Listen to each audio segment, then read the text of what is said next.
Assalamualaikum warahmatullahi wabarakatuh.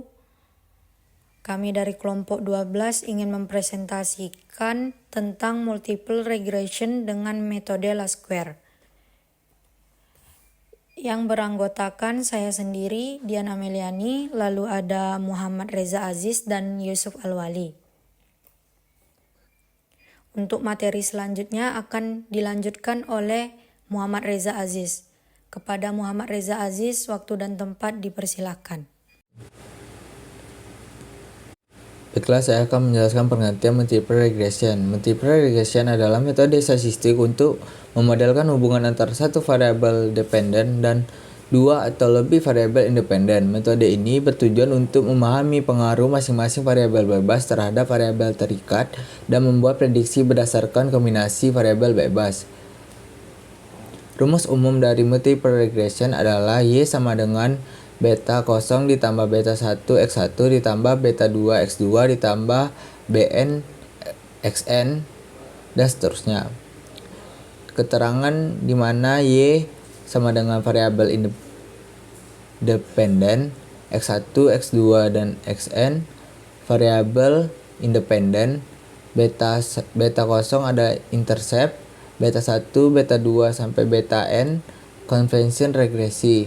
Contoh soalnya, seorang peneliti ingin mengetahui pengaruh jumlah jam belajar dan jumlah jam tidur terhadap nilai ujian mahasiswa. Data dari 3 mahasiswa diperoleh sebagai berikut. Diketahui bahwa X1 adalah jam belajar, X2 jam tidur, dan Y adalah nilai ujian. Mahasiswa 1, X1-nya 2 jam, X2-nya 6 jam, dan Y-nya 70. Mahasiswa 2, X1-nya 4 jam, X2-nya 5 jam, dan Y-nya 75. Mahasiswa 3, X1-nya 6 jam, X2-nya 4 jam, dan Y-nya 85. Lalu masuk ke langkah penyelesaian. Dengan menggunakan rumus yang tertera di PPT, yaitu Y sama dengan beta 0 ditambah beta 1 dikali X1 ditambah beta 2 dikali X2. Ditambah beta total dikali X total ditambah epsilon. Setelah itu masukkan data ke dalam persamaan normal. Dapat dihitung manual atau dengan kalkulator. Kita hitung secara sederhana dengan substitusi atau bantuan software atau statistika dasar. Di sini diberikan hasil akhirnya langsung, yaitu Y sama dengan 60 ditambah 5 dikali X1 ditambah 2 dikali X2. Lalu jika prediksi X1 adalah 5 dan X2 adalah 5, maka Y sama dengan 60 ditambah 5 dikali 5 ditambah 2 dikali 5. Sama dengan 60 ditambah 25 ditambah 10 dan mendapatkan hasil akhir 95. Oke, selanjutnya tujuan multiple regression. Yang pertama, menentukan hubungan matematis antara satu variabel dependen dan beberapa variabel independen. Yang kedua, membuat model prediksi berdasarkan variabel-variabel input.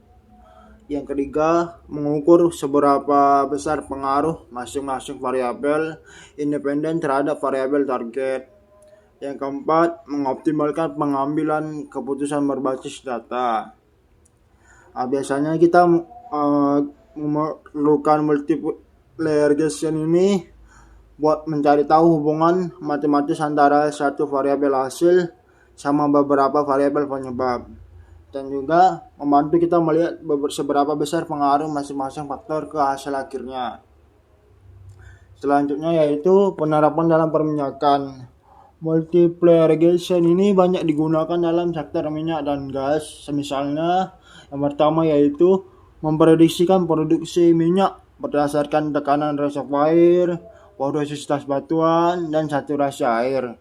Yang kedua, mengestimasi probabilitas berdasarkan data logging, misalnya itu gamma ray, resistivitas, dan densitas.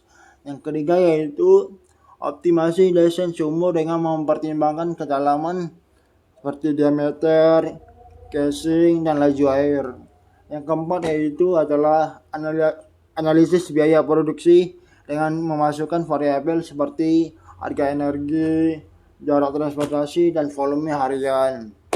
Lalu masuk ke metode Lasquare yang akan dijelaskan oleh Muhammad Reza Aziz. Kepada Muhammad Reza dipersilahkan.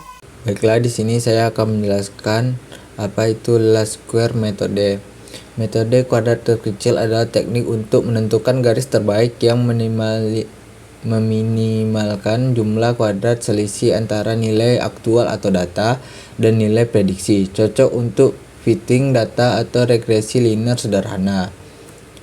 Persamaan regresi sederhana. Jika ingin mencocokkan data ke bentuk Y sama dengan A ditambah BX, maka tujuan Lasquare adalah mencari nilai A intercept dan B kemiringan yang minimalkan sigma dalam kurung YI dikurang dalam kurung A plus B XI tutup kurung kuadrat. Rumus penyelesaian konversi regresi linear dihitung dengan B sama dengan N sigma XI YI dikurang sigma XI sigma YI per N sigma XI kuadrat dikurang dalam kurung sigma XI kuadrat. A sama dengan sigma YI dikurang B sigma YI per N, di mana N sama dengan jumlah data dan YI dan XI sama dengan data ke I. Hari, yang mana hari pertama produksinya 500 barel, hari kedua 480 barel, hari ketiga 470 barel, hari keempat 455 barel, dan hari kelima 440 barel. Lalu lanjut ke cara penyelesaiannya. Yang pertama kita menghitung jumlah. Diketahui bahwa sigma X sama dengan 15, sigma Y 2345. Sigma X pangkat 2 sama dengan 55, sigma XY sama dengan 6925 dan N-nya 5. Lalu hitung B dan A.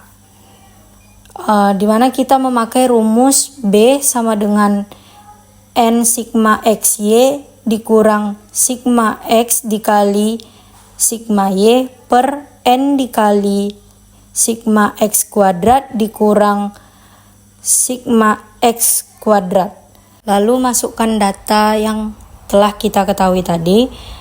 5 dikali 6925 dikurang 15 dikali 2345 per 5 dikali 55 dikurang 15 kuadrat sama dengan 34.625 dikurang 35.175 per 275 dikurang 225 sama dengan min 550 per 50 dan didapatkan hasil min 11. Lalu mencari A, yang mana rumus A sama dengan sigma Y dikurang B dikali sigma X per N. Lalu masukkan data yang telah kita dapatkan tadi.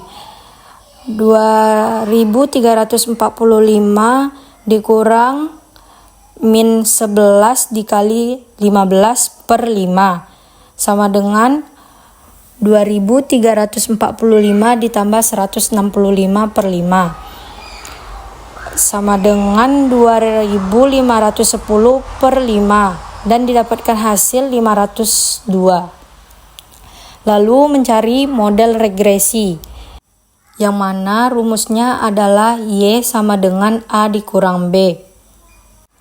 Langsung masukkan saja data yang telah kita dapatkan tadi. Y sama dengan 502 dikurang 11X. Lalu lanjut ke prediksi produksi hari ke-6. Y sama dengan 502 dikurang 11 kali 6 sama dengan 502 dikurang 66. Lalu didapatkanlah hasil 436 barel. Selanjutnya tujuan least square metode. Yang pertama yaitu mencari model matematis ataupun biasanya berupa garis atau kurva yang paling mendekati data observasi. Yang kedua, meminimalkan gala total atau error dalam bentuk kuadrat. Yang ketiga, digunakan dalam prediksi, kalibrasi alat ukur, dan analisis tren data. Yang selanjutnya yaitu penerapan dalam perminyakan. Yang pertama, decline curve analysis ataupun biasanya disebut DCA, yaitu menentukan tren penurunan produksi sumber minyak ataupun gas seiring waktu. Selanjutnya digunakan untuk memprediksi umur sumur dan perencanaan investasi. Yang kedua yaitu korelasi log data, yaitu mencari hubungan antara parameter log ataupun biasanya disebut resistivitas, densitas dengan properti reservoir ataupun biasanya disebut porositas, permeabilitas. Selanjutnya membantu estimasi properti di zona yang tidak dibor. Yang ketiga yaitu kalibrasi sensor alat logging, yaitu menggunakan data pengukuran aktual dan sinyal alat untuk mendapatkan fungsi kalibrasi yang akurat. Baiklah, hanya itu yang dapat kami sampaikan. Jikalau ada kesalahan, kami minta maaf. Kami dari kelompok 12 mengucapkan terima kasih.